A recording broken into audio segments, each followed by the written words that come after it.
From San Francisco, California, Jeremy.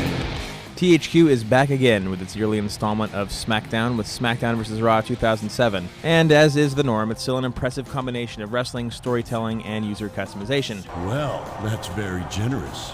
Of course, like every year before it, it offers a number of new gameplay additions, as well as a couple of features, and yes, it is still one of the better-looking combat games around. But there is an issue here, and that's that after 8 straight years of a similar thing, the presentational formula hasn't evolved enough to feel as fresh as it used to. But we'll talk more about that a little later. First, let's talk about what SmackDown does right, and that includes a lot. Let's begin with the control scheme, which is the first and most obvious difference between this year's title and those that came before it. Wrestler control has now been moved to the right analog stick instead of the face buttons, and though there is a definite learning curve, the new system is more responsive and fun than it was with the old way. There's also a new ultimate control move that basically works with the R3 button.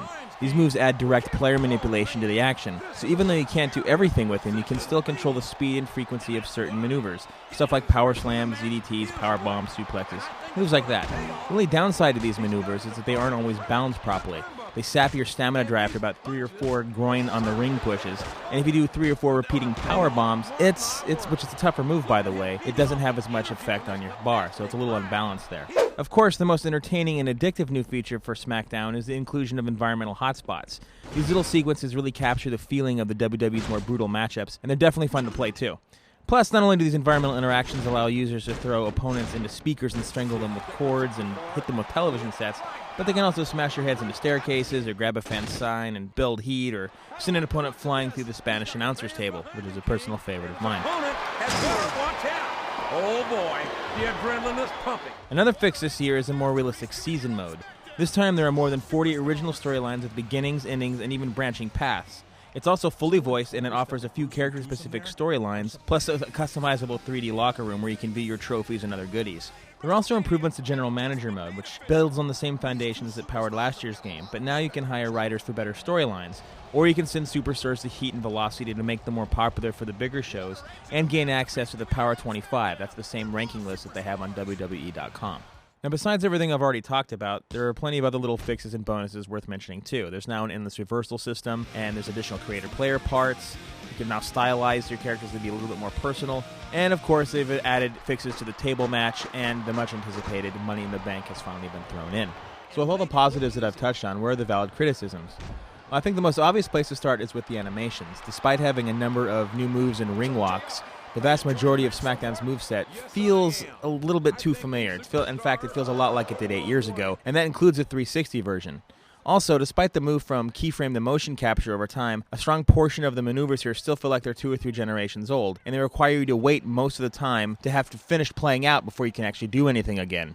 It can get really frustrating when you're waiting for someone to stop selling the fact that they get hurt before you can hit the other guy back. The roster's a little outdated too, and it is missing some of the key guys, particularly in the tag team division, guys like Brian Kendrick and Paul London and the Spirit Squad. The worst culprit, though, are the load times. From start to finish, I'm not kidding, SmackDown loads slower and more often than a terrified Civil War soldier.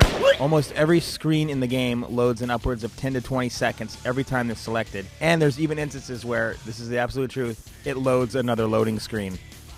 Amazingly, the 360 version doesn't have any real advantages over the PS2 version either, so when you couple that with the non-aggressive AI from the past couple of years, you can understand why the game feels a little bit dated. But the real question is, do these problems actually make SmackDown a bad game? Of course not. No sports or fighting title is ever without its problems. But given the current state of video games and the continued progress that developers are making with AI and downloadable content and animation routines, especially on the next generation level, the game's lacking in those areas definitely shows you that it's in need of an overhaul. Even so, WWE SmackDown vs. Raw 2007 is still a beast of a wrestling game. Regardless of its dated issues, it's still a heck of a lot of fun.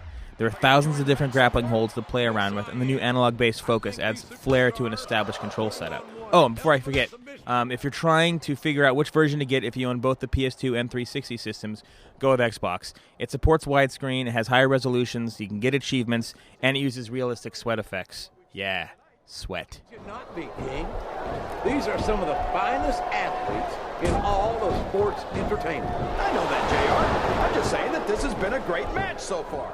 It has indeed.